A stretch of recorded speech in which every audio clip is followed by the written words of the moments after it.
All right, to start it off, how's your day? Yeah, my day was fine. Busy. That's good. All right, so first question. Do you think your childhood is different from the ones today? And if so, how? Very different. When you woke up in the morning, your alarm clock was the end.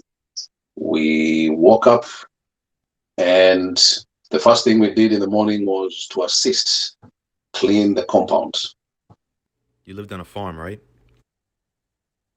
in the farm. Yes, in the farm. So we had to sweep the compound, and there were people that were sweeping or cleaning inside the home, and there were those others who were also cleaning on the outside.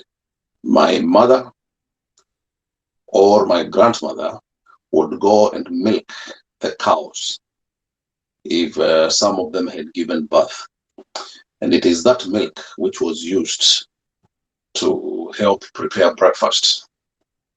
If there was tea to be prepared, that was the milk that was used for tea.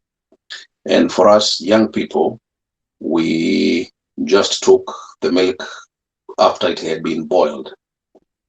For the adults who had to go to work, they would, take a bath and then head out to work.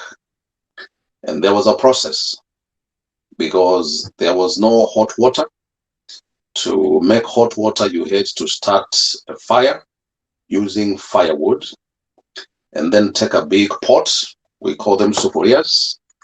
It's basically a pot, fill it with cold water, put it on the fire, and then it warmed.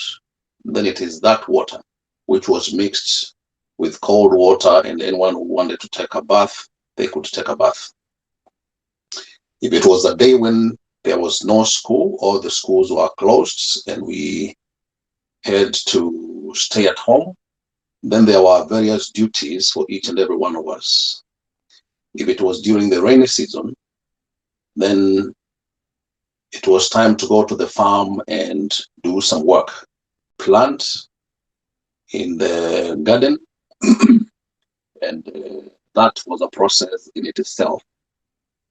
The day began at 6 in the morning or somewhere after the cock crowed, and you would take the oxen out of where they were kept. We call it the boma. That is the enclosure where the animals, stayed for the night. And you would have to take them grazing. So you would graze them outside. They would eat a little bit, and then after a while, you would put them on the yoke, and then you would start going from one side of the farm to the other with a plow, and somebody would be following you if they have to plant. When it was time for breakfast, you were called, you got the oxen out of their yokes, and they would go somewhere where there was grass and they would start eating. Then we would go back home and they have breakfast. After breakfast, we would go back to the same thing again. Some of them divided themselves. Well, we divided ourselves basically. And some of us would go to fetch water, which was at the nearby river. And there were several ways to do that. Number one, you could either use a donkey, if you are lucky enough to have a donkey, or if you had a wheelbarrow, you would have to push that thing up and down the small hill from the river to your home. Or most women had gourds. A gourd is some kind of container, and they would tie it behind their backs, and that is the vessel with which they would bring the water home. While they were doing that, there were other people who were charged with the responsibility of going to the forest to look for firewood, because that was the fuel which we used to cook. So some people would go looking for firewood, others would go to fetch the water. Somebody would be busy, looking after the cows or the oxen that was used to farm, and somebody somewhere at home would be busy looking for the evening meal. What was school like? School was very interesting. We walked about 2 miles to go to school. Some people walked maybe 3-4 miles to go to school because there were not very many schools back in the 80s and the 70s as well. When you got to school, you had a parade at a particular time. Most of the time it was before 7:30, and you'd use that time between 7:30 and 8 o'clock to sweep the classrooms and sweep the walkway outside the classrooms. Then at 8, we all had an assembly where the teachers came, checked if all of us were wearing uniform, and the teacher on duty would give instructions how he wanted the day to go. If the head teacher or the deputy had any information, they would disclose or give it to the rest of the school. Basically, it was announcement time. Then after that, we would all go to class.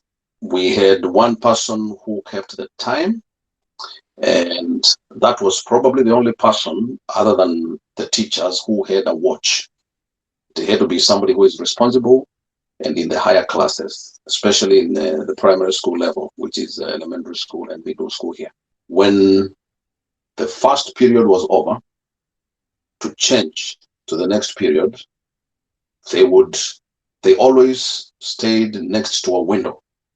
So they would pick the bell, push their hand outside the window, and then ring the bell, swing that bell back and forth, and it would just make noise. So they would ring the bell. So everyone else in the other classes would know that that first period was over.